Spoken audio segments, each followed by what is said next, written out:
Bienvenidos. En esta sesión estaremos viendo lo relacionado a lo que es la memoria, un tema muy bonito, por cierto. Para iniciar vamos a empezar con esta frase de Milan Kundera, que nos dice: querer el olvido es un problema antropológico. Desde siempre, el hombre sintió el deseo de reescribir su propia biografía, de cambiar el pasado, borrar sus huellas, las suyas y las de los demás. La lucha contra el poder es la lucha de la memoria contra el olvido. ¿Por qué esta frase? ¿Por qué este pensamiento? Justamente porque nuestro tema es la memoria humana. Vamos a enfocarnos en ello. Y para ello, pues vamos a ver qué es la memoria como tal. ¿Qué es la memoria? Y bueno, la memoria no es más que la capacidad de adquirir, almacenar y recuperar la información. Por lo que la memoria nos faculta aprender y recordar. Gracias a la memoria es que aprendemos y recordamos. Además, la memoria tiene la capacidad de percibir, de aprender y por lo tanto nos hace pensar gracias justamente a la memoria. Y gracias a todos estos procesos es que nosotros tenemos una identidad personal. Nuestra razón de ser, nuestra identidad propia como únicos e irrepetibles, justamente nos lo da la memoria. En este sentido, continuando, tenemos que las primeras investigaciones sobre la memoria, las primeras investigaciones se dieron en estas épocas, no sin antes decirles que en realidad, como tal, un aspecto, un solo objeto, que sea la memoria como tal, no existe. La memoria, vamos a ver más adelante, que es una sincronía de muchos elementos que al final pues terminan haciendo todo este proceso que nosotros llamamos memoria, pero no es que sea un solo elemento como decir, esta es la memoria como tal, no, sino participan varias partes justamente del cerebro. Hermann Ebbinghaus hizo los primeros estudios y lo hizo en sílabas, cómo la memoria aprendía las sílabas, pero utilizó incluso para ello sílabas sin sentido. Únicamente el propósito de este señor, de Hermann, era ver cómo aprendía el cerebro estas sílabas, cómo las iba almacenando. Seguidamente, Frederick Bartlett utilizó historias o esquemas y entonces pudo contrastar cómo es que la memoria aprendía cuando realmente algo le era significativo, cuando algo le llamaba la atención. Más adelante, George Miller habló del número mágico 7, que básicamente se refiere a los 7 hooks, o bien a las 7 unidades de información. Y nos habla del 7 más o menos 2, que justamente nos dice que la capacidad que tenemos o que tiene nuestra memoria es de 7 elementos que suceden al mismo tiempo, captar 5. Esos 5 elementos obviamente va a depender ya de nosotros a cuál o a cuáles le damos mayor énfasis para poder almacenarlo en nuestra memoria. En la actualidad se enfatiza más en los trabajos de Bartlett que para la memoria, para que quede fija o permanente en nuestra memoria, debe haber una significatividad para nosotros. De lo contrario, va a ser muy difícil fijar un concepto, un dato, una historia o un episodio en nuestra memoria. Seguidamente tenemos que la neuropsicología de la memoria. La neuropsicología de la memoria, empezando que Aristóteles, por ejemplo, creía que los recuerdos eran espíritus que viajaban por la sangre hasta el corazón. Este era el pensamiento de Aristóteles. Más adelante tenemos que en la actualidad sabemos que no es así, no son espíritus que viajan por la sangre hasta el corazón, sino básicamente la memoria se da o el proceso de información se almacena gracias a las conexiones neuronales, ¿verdad? Que tenemos en nuestro cerebro, a los nodos de información y a la transmisión eléctrica que se da dentro de estos nodos y la forma en que se vayan conectando estas neuronas es que se crea esto que llamamos nosotros memoria. Y los neuropsicológicos investigan los mecanismos que convierten la actividad bioquímica de las neuronas, en experiencias subjetivas, en emociones, en recuerdos y pensamientos. Justamente la neuropsicología estudia todo lo referente a la memoria. Si hay una disciplina, si hay una ciencia que se encarga de la memoria y sus estudios, su utilidad, es la neuropsicología. Seguidamente tenemos que los procesos básicos de la memoria, de hecho son 3, y el primero es la codificación. La codificación es la transformación de los estímulos en una representación mental, obviamente de estímulos externos, cómo nosotros asimilamos, cómo nosotros entendemos esa información. A este proceso se le llama codificación, que es el primer proceso básico de la memoria. El segundo proceso es el almacenamiento. Una vez que nosotros codificamos, que asimilamos esa información, ahora cómo poder almacenarlo. Y ese almacenamiento básicamente consiste en retener los datos en la memoria para poder utilizarlos posteriormente. A este proceso se le llama almacenamiento y es el segundo. El tercer proceso básico de la memoria es la recuperación, que muchas veces es justamente el proceso que nos cuesta, porque la recuperación es la forma en que las personas acceden a la información almacenada en su memoria, es decir, cómo nosotros poder utilizar esa información en el momento que lo utilicemos, en que lo requiramos, cómo poder recordarnos de esa información, cómo recuperarla. Ahora tenemos la estructura y el funcionamiento de la memoria. Según Richard Atkinson y Richard Shiffrin, ellos proponen la teoría multialmacén de la memoria. La teoría multialmacén de la memoria nos va a hablar que existen 3 tipos de memoria. Y la primera es la memoria sensorial, MS. La segunda es la memoria a corto plazo, MSP. Y la tercera es la memoria a largo plazo, MLP. Más adelante pues vamos a ver a detalle en qué consiste cada tipo de memoria. Ahora tenemos justamente el primer tipo de memoria, que es la memoria sensorial, MS. En esta memoria, o las características de esta memoria, es que registra la información que proviene del ambiente externo, regularmente por medio de imágenes, sonidos, olores, sabores y el tacto de las cosas. Básicamente acá vamos a registrar o a percibir esa información por medio de los sentidos. Pero este registro de información es durante un tiempo muy breve, pero el tiempo suficiente para que esta información sea transmitida al segundo tipo de memoria, que es el MSP, o memoria a corto plazo. Esta memoria no tiene límites, es ilimitada, es grande y existe un subsistema para cada sentido. Por ejemplo, la memoria icónica, que pues en la icónica podemos hablar, por ejemplo, de los iconos, podemos hablar de las imágenes, de los signos. A eso se refiere la memoria icónica, mientras que la memoria ecoica hace referencia a lo que son los sonidos, a lo audiovisual, ¿verdad? Por ejemplo, para poder retener esta información icónica, o la memoria icónica necesita un segundo, lo retiene durante un segundo, mientras que lo ecoico se retiene durante 2 segundos.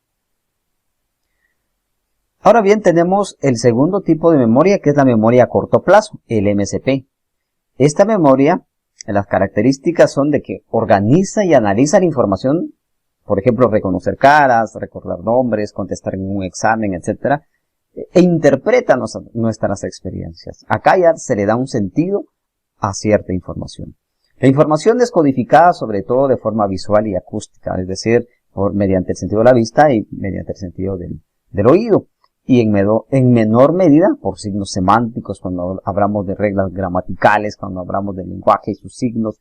No tanto es utilizada por la memoria a corto plazo. La capacidad de almacenamiento de esta memoria es limitada. De hecho, es la única que tiene una capacidad limitada. Por ejemplo, 7 chunks o bien unidades de información. Es decir, puede estar esta memoria atenta a 7 unidades de información al mismo tiempo. Y más no le es posible. Incluso de los 7 ya veíamos anteriormente que en 5 puede hacer énfasis y prestarles la atención debida. La duración temporal de la información en este tipo de memoria es breve. Hablamos de que almacena la información entre 18 y 20 segundos. Un poco más de tiempo que la memoria sensorial, definitivamente, que teníamos de 1 a 2 segundos, pasamos ahora de 18 a 20 segundos. Seguidamente tenemos la memoria a largo plazo, MLP. Esta memoria pues ya contiene nuestros conocimientos del mundo físico, de la realidad social y cultural, nuestros recuerdos autobiográficos, así como el lenguaje y los significados de los conceptos. O sea que esta memoria es más profunda, esta memoria ya retiene no solo lo visual, lo auditivo, sino ya puede ir a lo semántico, a los significados de los conceptos, a un lenguaje, a nuestros recuerdos personales, a nuestra historia de vida, a nuestra identidad personal, y también es ilimitada. Es decir, no tiene una capacidad en el sentido de decir, bueno, mi memoria a largo plazo ya se llenó, ya no puedo almacenar ninguna información más. No, de hecho esta memoria es ilimitada también, al igual que la MS. Ahora, la información de la MLP es semántica, porque ya le da significado a los conceptos, cuando el material es verbal, y visual cuando se trata de figuras o gráficos. Entonces podemos ver acá que cuando ya es una información verbal, pues es semántica, y cuando tenemos figuras o gráficos, utiliza lo visual, ¿verdad? Bien. Ahora tenemos que la memoria a largo plazo goza de una vida casi propia, y esto es lo irónico de esta memoria, porque es casi independiente en el sentido de que nosotros quisiéramos almacenar algunos datos o cierta información y a corto plazo lo tenemos muy presente, pero luego cuando queremos recordarnos de esa información, cuando queremos recuperar esa información, resulta que no lo podemos hacer, y nosotros no tuvimos la intención de olvidar esa información. Por lo mismo que se dice que tiene una vida casi propia. Lo mismo recuerda que olvida cosas involuntariamente. A veces nosotros queremos recordar algo y resulta que ya no la podemos recuperar.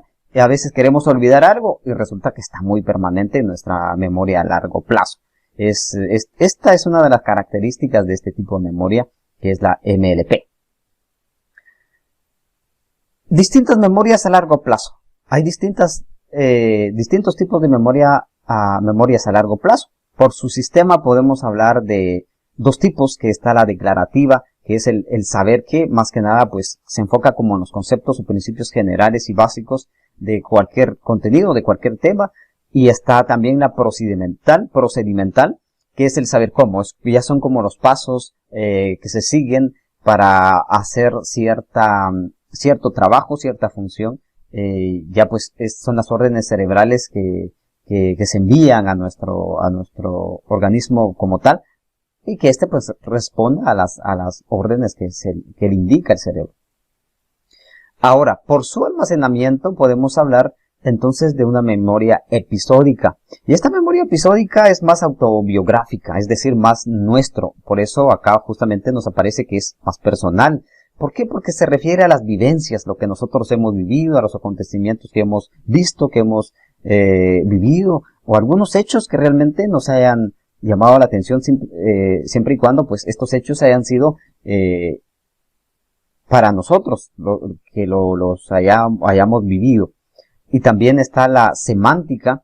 Esta memoria puede ser muy enfocada al lenguaje, y no es nuestro como tal, sino es del mundo. Son ideas o conceptos o reglas generales que las conocen todos, las saben todos, y que hay que saberlas, incluso podría decirse como cultura general. Luego está por el tipo de conciencia en que llega o se almacena cierta información, puede ser la memoria entonces explícita. Es explícita cuando nosotros realmente tenemos la intención de almacenar dicha información, somos conscientes de que queremos guardar esa información, y por lo cual esta memoria, la memoria explícita, realmente requiere un esfuerzo. Por eso se dice que es intensa, porque nuestra atención está enfocada en ese proceso o en esa situación que nosotros queremos almacenar. También está la memoria implícita, cuando es incidental, cuando realmente quizá nosotros no querramos o no queremos guardar esa información, no queremos almacenar este dato.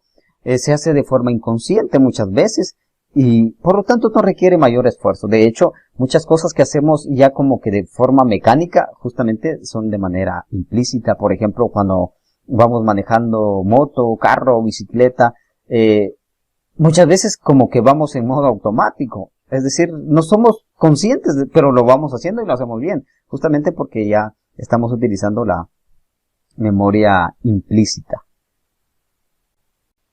Ahora bien, tenemos algunos niveles de procesamiento de la información. Según Atkinson y Shiffrin, en 1968, pues quienes nos hablaban de la teoría del multialmacén que les comentaba, justamente hablando de la MS, memoria sensorial, de la MSP, memoria a corto plazo, y de la MLP, memoria a largo plazo.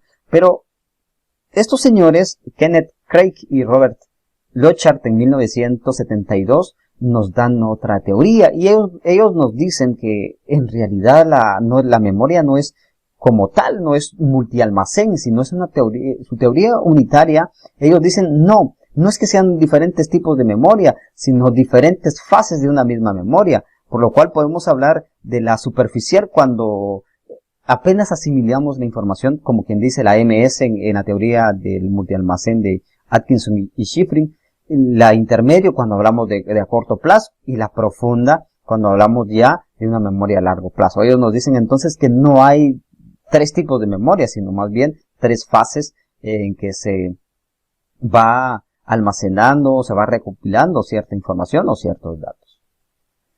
El recuerdo y el olvido. A veces nos enfocamos mucho en lo que es el recuerdo y queremos recordar todo y queremos tener presente muchos datos y bueno, está también el olvido, es decir, no puede existir el recuerdo sin el olvido y viceversa. En este caso, los recuerdos no son copias exactas de informaciones o experiencias, sino que la memoria los reelabora en el momento de la recuperación. Esto es muy interesante porque básicamente nos dice acá que el recuerdo no es que nosotros como que es, por ejemplo, no es como tener un video y luego queremos nosotros y visualizamos el video y pues vemos la escena o el acontecimiento tal como sucedió, no, sino realmente se da de una manera diferente y ya nosotros al momento de recordar alguna vivencia, algún acontecimiento, en realidad lo que hace el cerebro es reelaborar esa escena o ese episodio que nosotros en algún momento vivimos. ¿Y por qué se recuerdan o por qué se almacena esa información? Porque es significativa, porque fue significativo para nosotros, porque nos impactó, porque nos interesó, porque nos gustó. Justamente por eso es que se hace más fácil recordarlo. Pero acá nos dice William James lo siguiente: si lo recordáramos todo, estaríamos tan enfermos como si no recordáramos nada. Es decir que al final también el olvido es un elemento importante para nosotros como individuos, que no es necesario y ni es bueno que nosotros recordemos todo, porque de hecho hay cosas que nosotros queremos olvidar. Por ejemplo, algún mal momento, algún mal recuerdo, algún episodio de tristeza. Nosotros en realidad no queremos tener presente ese recuerdo o esa escena, en realidad queremos olvidarlo. ¿Por qué se da el olvido? Porque pueden ser por diferentes factores, puede ser por alguna lesión, por alguna represión, por alguna interferencia. Por estos procesos puede darse el proceso de olvido. Ahora, ¿cómo mejorar la memoria? Porque muchas veces se nos dice, es que esta persona tiene una buena memoria, o qué hará, cuál era la rutina que sigue, o cuáles son los pasos que sigue para realmente tener esa memoria. Pues, los 4 principios en realidad, o los cuatro elementos básicos para tener una buena memoria o para mejorar nuestra memoria, son las siguientes. El primero es la atención. La atención, hablamos de la atención como un proceso selectivo, cuando nosotros nos interesamos, cuando nosotros estamos enfocados en algún evento, en algún episodio, en algún acontecimiento, o en algunos, porque acordémonos que podemos enfocarnos en 2 o 3 o más elementos al mismo tiempo, ¿verdad? No puede ser, no tiene que ser exactamente en una sola actividad. El segundo elemento es la repetición. Primero es el sentido que muchas veces se da a través de la repetición, pero sobre todo el sentido se refiere al para qué. O sea, ¿para qué yo voy a querer recordar algún dato, alguna información? ¿Para qué? Que es el sentido y es el segundo elemento. El tercer elemento es la organización. Es cuando nosotros ya esquematizamos, y es cuando nosotros ya jerarquizamos, y entonces ya como que le damos forma a esa información en nuestra memoria. Y un elemento que es de bastante utilidad, el último justamente es la asociación.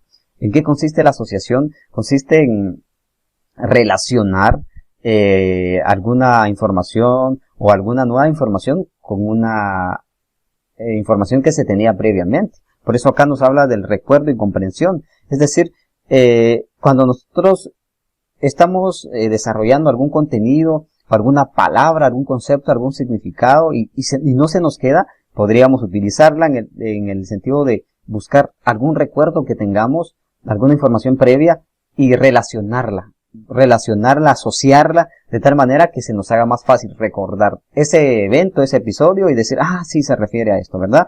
A eso se refiere la asociación. Estos son los 4 elementos fundamentales para mejorar nuestra memoria, lo que es la atención, el sentido, la organización, que se logra mucho a través de esquemas, a través de gráficos, organizadores gráficos, y la asociación, que son elementos que podemos aplicar en nuestros diferentes procesos. La memoria colectiva. ¿Qué es la memoria colectiva? Porque no es solo memoria individual como tal, la memoria que nosotros tenemos, que nuestra identidad personal, sino también tenemos la memoria colectiva. Y la memoria colectiva es uno de los signos de la identidad grupal. Básicamente es el conjunto de recuerdos de un grupo o comunidad que se transmiten de generación en generación. Y es lo que le da vida básicamente a toda la memoria histórica de un país, de una región, de una comunidad, de una localidad. Es un poco irónico porque la memoria colectiva pertenece al individuo, pero es también un patrimonio del grupo. Es decir, tanto es del individuo como también es del grupo. En realidad es de ambos, porque el grupo o la comunidad definitivamente aporta, así como el individuo aporta también a la sociedad en la cual interactúa. Bien, tenemos que en nuestra memoria también pueden darse distorsiones y alteraciones. ¿Y qué son las distorsiones? Básicamente las distorsiones son fallos normales que todos los tenemos en algún momento, que puede ser por el tiempo, y pasado mucho tiempo podemos olvidar cierta información, o por una distracción, por algún bloqueo mental, alguna atribución errónea, alguna sugestibilidad, alguna propensión, o puede ser también por la persistencia.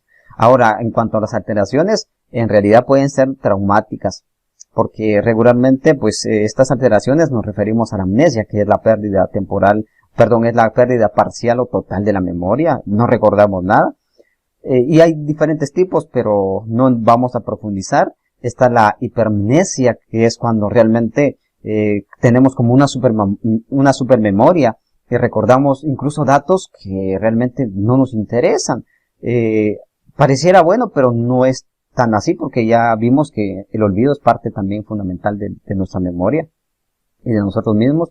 Entonces la hipermnesia no es tan buena como parece, porque muchos datos no necesitamos recordarlos si los recordamos, ¿verdad? Y la paramnesia, que es cuando nosotros tenemos tal vez algunos sueños ficticios o algunas fantasías que creemos que vivimos o que vimos o que se va a dar, pero en realidad no es como tal, ¿verdad? Entonces estos son los 3 tipos de alteraciones que se pueden abordar en esta temática. Y bien, de aquí las actividades de aprendizajes que se van a detallar en Classroom. Hasta acá pues la sesión de hoy. Hasta luego.